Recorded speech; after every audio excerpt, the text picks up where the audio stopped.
గాయత్రి శ్రీమాత్రే నమః. సున్నుండలకి మినప్పప్పు వేయిస్తున్నానండి. ఇది ఎలా వేయించుకోవాలి అనేది కూడా చాలామందికి తెలియదండి. ఏముంది, పొయ్యి మీద బాండీ పెట్టేస్తే అవే వేగుతాయి కదా, మధ్య మధ్యలో కలుపుతూ ఉంటే అనుకోవచ్చు. బట్ మినప్పప్పు మిగతా పప్పులాగా అంత ఫాస్ట్గా వేగవండి.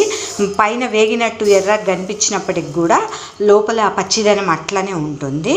కాబట్టి మనం ఏం చేయాలంటే, ఇది మార్నింగ్ ఒకసారి సిమ్లో పెట్టి చూసారు కదా, కొంచెం కలర్ షేడ్ అక్కడక్కడ ఎర్రగా కనిపించట్లేదా, కొంతవరకు కొంచెం వేయించి ఒకసారి వేయించి పక్కకి పెట్టేశానండి. ఇప్పుడు ఇది మధ్యాహ్నం టైము, ఇది పూర్తిగా చల్లగా అయిపోయింది. అందుకనే మళ్ళీ నేను పొయ్యి మీద పెట్టాను.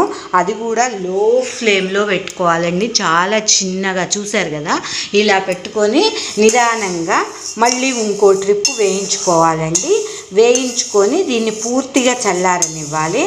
చల్లారినాక మళ్ళీ ఇంకోసారి కనీసం 3 times అన్నా ఇట్లా వేయించటం చల్లారబెట్టడం, వేయించటం చల్లారబెట్టడం, ఇట్లా 3 times చేస్తేనే ఇది బాగా లోపల దాకా వేగి చక్కగా రుచి బాగుంటుందండి. అప్పుడు అదే కనుక పైన ఒక్కసారి వేయిస్తే మాత్రం పళ్ళకి ఇట్లా అతుకుతున్నట్టు, నాలుగుకి చుట్టేసుకున్నట్టు అట్లా వస్తుందండి. లడ్డు చుట్టిన సున్నుండ చేసినాక ఇది వేయించుకోవటం కూడా చాలా ఇంపార్టెంట్. అందుకే మీకు ఈ క్లిప్ పెడదామని వీడియో తీశాను.